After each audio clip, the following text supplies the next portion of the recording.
Russia's Foreign Intelligence Service has accused Ukraine of preparing drone strikes against Russian territory from neighboring Latvia, in a claim that sharply escalates tensions involving NATO's eastern flank. In a statement released on May 19, the SVR alleged that Ukrainian drone warfare units have already been deployed to Latvian military bases with Riga's approval. Moscow claims Kyiv is attempting to demonstrate to its European backers that Ukraine still retains the capability to strike deep inside Russia and damage its economy. The Ukrainian Armed Forces Command is preparing to launch a series of new terrorist strikes against Russia's rear regions. According to the information received, Kyiv does not intend to limit itself to using the air corridors provided to the Ukrainian armed forces by the Baltic states. According to the SVR, Ukraine convinced Latvia to support the alleged operation despite concerns in Riga about possible retaliation from Moscow. Russia specifically named military facilities in Adatsy, Salija, Lielvard, Daugavpils, and Jekabils as locations where Ukrainian drone personnel are allegedly stationed.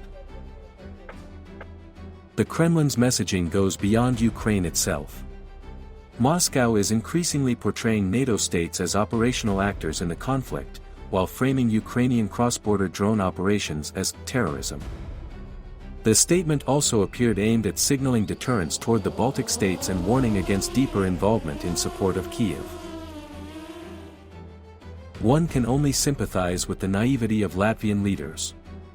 Modern intelligence tools make it possible to reliably determine the coordinates of a UAV's launch point. It's worth noting, however, that the coordinates of decision-making centers on Latvian territory are well known, and the country's NATO membership will not protect terrorist accomplices from just retribution. The allegation marks one of Russia's sharpest rhetorical escalations involving a NATO member in recent months. By publicly naming Latvia and warning of consequences, Moscow appears to be internationalizing blame beyond Ukraine and increasing pressure on NATO's eastern flank.